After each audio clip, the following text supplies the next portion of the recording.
So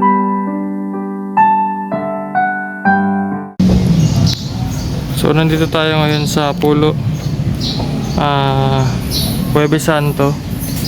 Ayusin na natin yung sa karon natin, no, yung mga ilan dito tulad ng sa generator.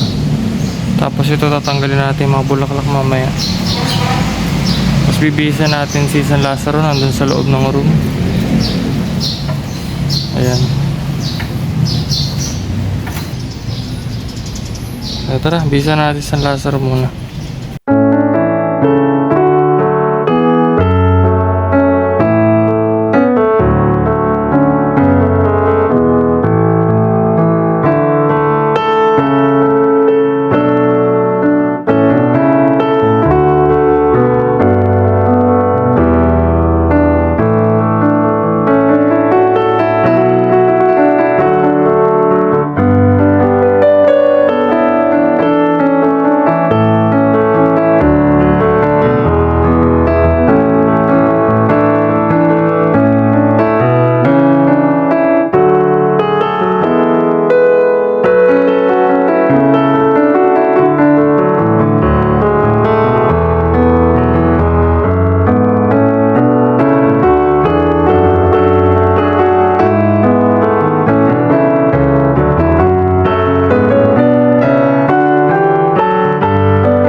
Okay guys, so nagabang na tayo ng tricycle papuntang Pulo. Ito na mga gagamitin natin pang design sa karo niya. Yung carnation, tulips, tapos itong ginamit natin na nakaraan, statis.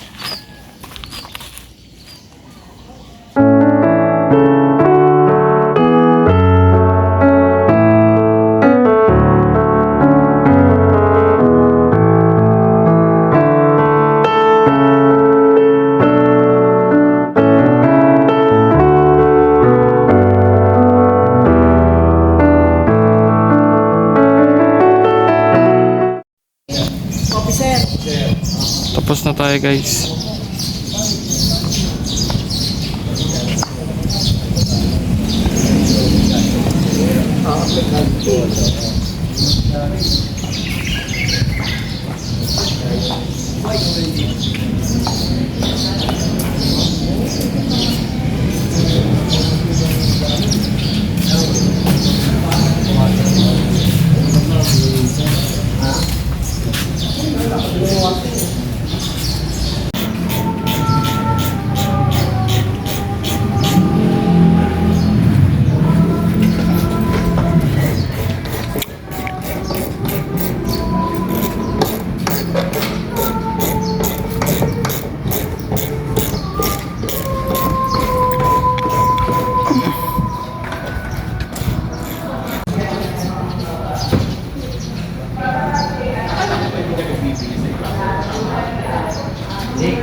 Apa?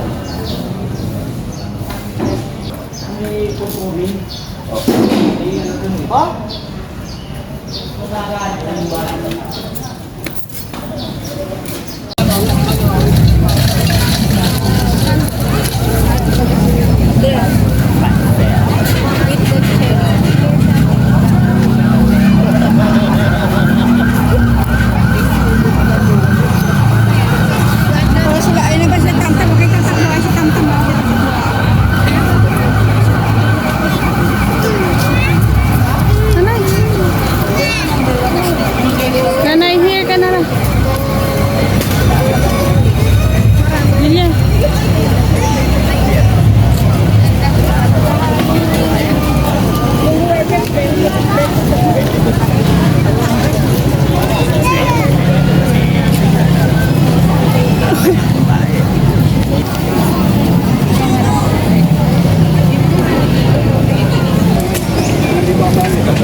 Lazaro ng Betanya.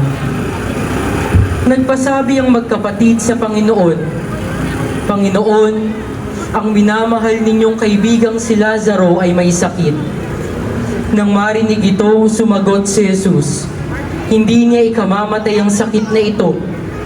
Nangyari iyon upang maparangalan niya ang Diyos, at sa pamamagitan nito'y maparangalan ang anak ng Diyos. Ang kaibigang mahal ni Jesus, kapatid ni Maria at Marta na taga Betanya, siya ang muling binuhay ng Panginoon matapos mamatay at malibing ng 4 na araw. San Lazaro ng Betanya, Ipanalangin mo kami. ang imahen ay nasa pangangalaga ni Ginoong Jeffrey Marcos at pamilya.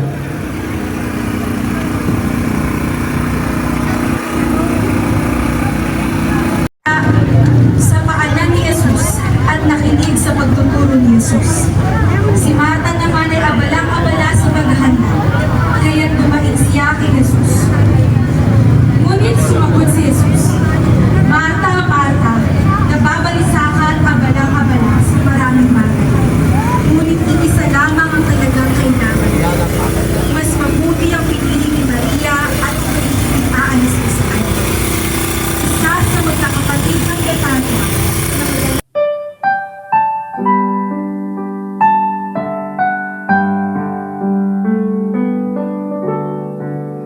Nagsilakad kapag kuwan naparoon sa libingan, ani Jesus na maalam.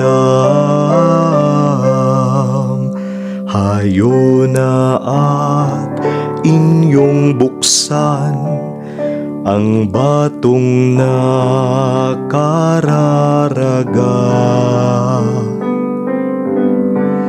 Ang isinagot ni Marta, Panginoon ko aniya, ngayoy 4 na araw na.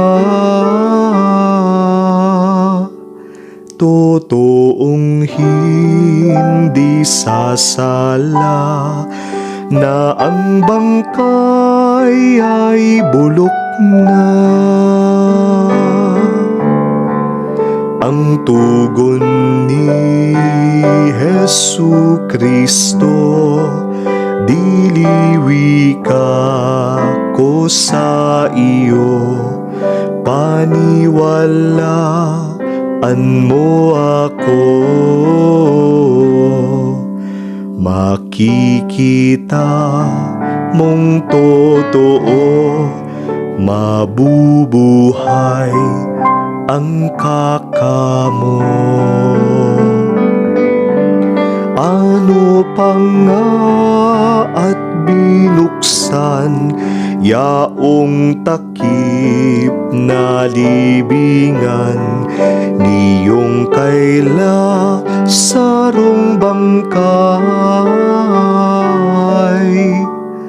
bahong hindi ano lamang ito ang ipinagturing ng matanto at malining nitong Panginoon natin. Sa langit agad tumingin at siya ay nanalangin sapagkat 4 ng araw. Ama ko